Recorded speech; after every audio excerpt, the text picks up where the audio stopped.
Un autre projet dont on parle depuis longtemps, l'agrandissement du parc national du Mont Harford que Québec souhaite pratiquement doubler en superficie. C'est très bien accueilli dans la communauté, même si certaines questions, certaines inquiétudes restent en suspens. Marie-Hélène, ce sera justement l'occasion de les poser, ces questions, dès ce soir. Les audiences du BAP commencent. Oui, ça commence à 19h à l'Hôtel Congrès Chéribourg. Donc, les citoyens, les organisations sont attendus. D'abord, donc, les responsables du gouvernement vont présenter ce projet d'agrandissement et pendant la pause, les citoyens et gens qui le désirent pourront s'inscrire à un registre pour ensuite poser leurs questions. Il y a des intervenants des différents ministères qui seront présents pour y répondre.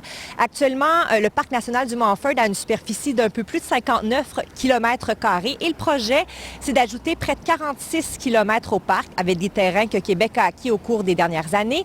L'agrandissement se situe principalement au nord du parc actuel. Il touche les municipalités de Racine, Saint-Denis-de-Brompton, du canton d'Offord et de Melbourne et aussi de la ville de Sherbrooke. Sur place ce soir, il y a des représentants de l'organisme de préservation Corridor Appalachien qui seront là et aussi de la coalition SOS Parc Offord qui, rappelons-le, a milité là, au début des années 2000 pour préserver l'intégrité du parc.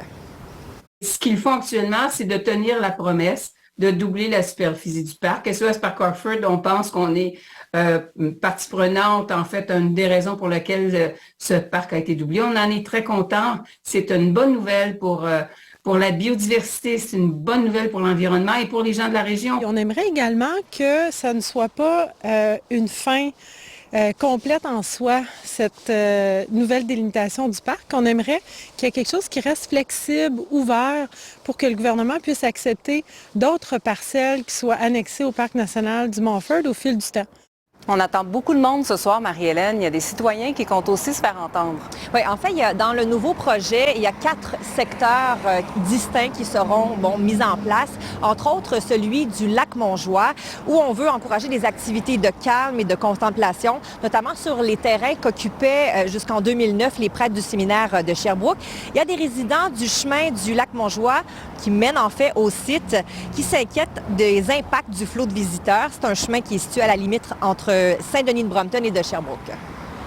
Et la sécurité est une question, la stabilité de la chaussée est une question, la luminosité, est-ce que c'est conforme aux besoins du parc ou est-ce qu'il y aura des élargissements, des expropriations? C'est tous des soucis des gens qui vivent là depuis des dizaines d'années parfois. Et maintenant, ils voient ça venir, puis on n'a pas vraiment eu beaucoup d'informations là-dessus. Il y a aussi des questions qui seront posées sur le lac Larouche qui est exclu du projet d'agrandissement.